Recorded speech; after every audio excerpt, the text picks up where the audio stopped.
approach to dating, Bliss, an application that encourages users to be a good partner and find a good partner. Yesterday we went out and we did customer discovery in the hot sun. We spoke to 24 people and gave out roses to gather insights. What we found is that that modern day dating is currently broken. Dating apps are treated as casinos. People are not forming meaningful connections. One of our interviewees said modern apps encourage unhealthy habits. Another said understanding myself is crucial as I look for something meaningful. We also found that both men and women prioritize working on themselves before they get into relationships. Men focus on physical health, women focus on mental health.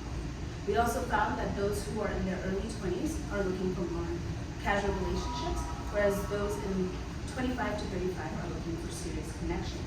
We found that those who are looking for relationships are using dating apps. Those who are already in relationships are not using dating apps. Our key insight, our takeaway from our customer discovery is people are willing to work on themselves and want to connect with partners who do too. With this, we developed a solution that targets single women between the ages of 25 and 35 who can work on their mental health. Our app is not like traditional dating apps. Traditional dating apps create a dopamine cycle where users cycle through potential matches, never leading to a meaningful connection. Ours releases oxytocin, the bonding hormone. Users are able to actually bond to their people through meaningful connections. We're not about the spark, we're all about the flame. Our application does this by detoxifying the dating pool. We do this with an intake questionnaire, and then we have educational courses that educate the user on what healthy dating looks like. Once the user goes through that reflection period, they're then able to enter into the dating pool to meet other people who value introspection, commitment, and personal growth. And they're able to navigate the talking stage with our AI chatbot, Bliss is doing dating differently by breaking up the user's experience into 3 distinct phases.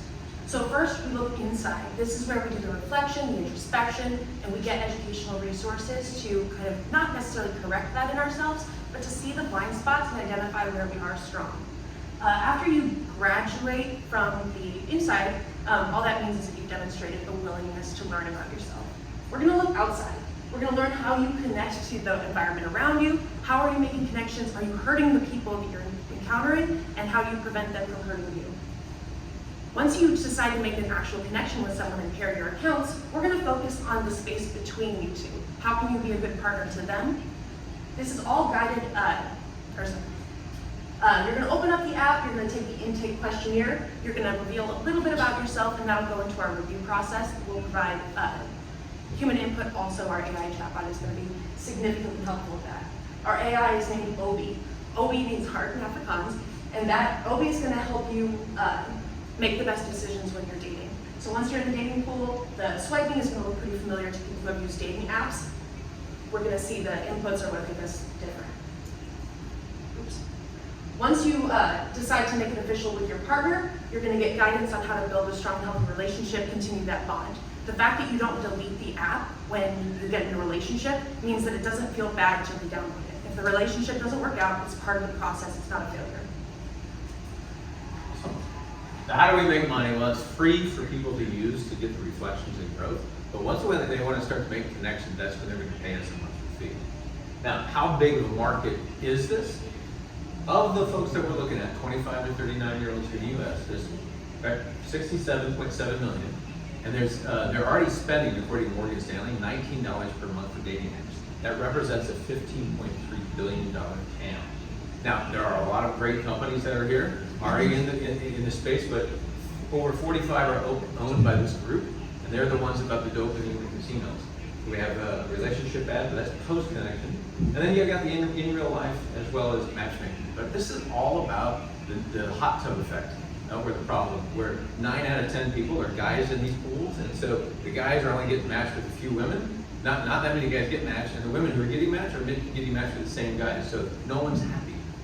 So how do we get from here to the vision? The next 90 days, we're gonna host 3 slow dating events, not speed dating, but slow dating events, where people will apply, we'll have a conversation with them, and in that process, we're gonna learn a lot more about what they're looking for and how they go about this, and have that event.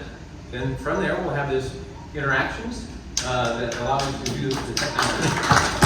Here's our judges. Oh, Thank you very much. We invite you to experience Bliss. beautiful time.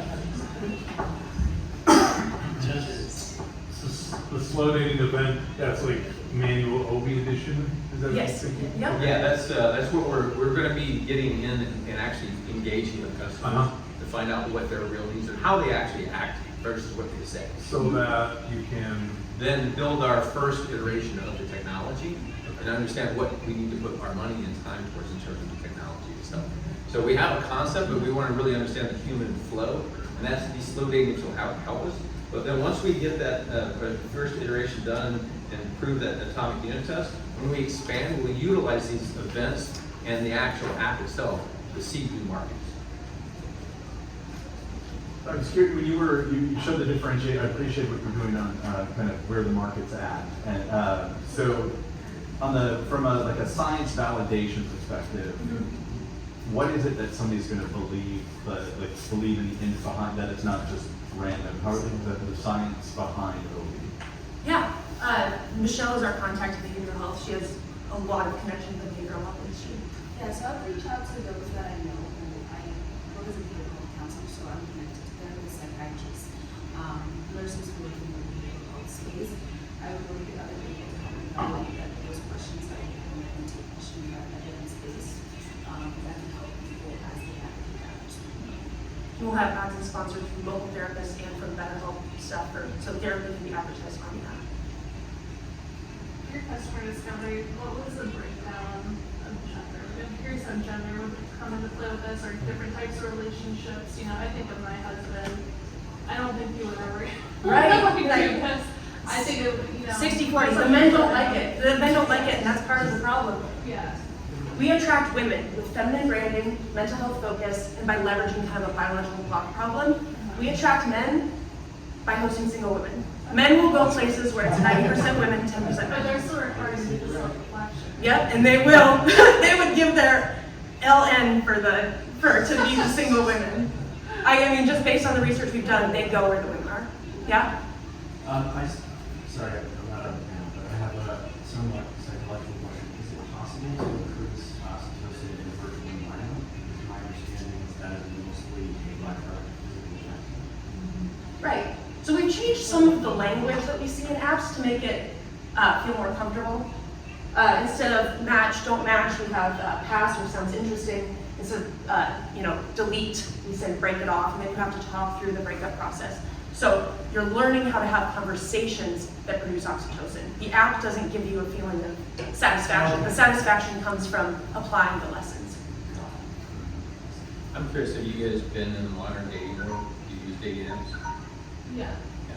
I got married before in the regular pre-dating app, and then recently divorced, and now went through the whole dating process. It's a whole different world if you haven't been there, and it's exactly what it said. It's a casino effect. Just get the All right, that's it.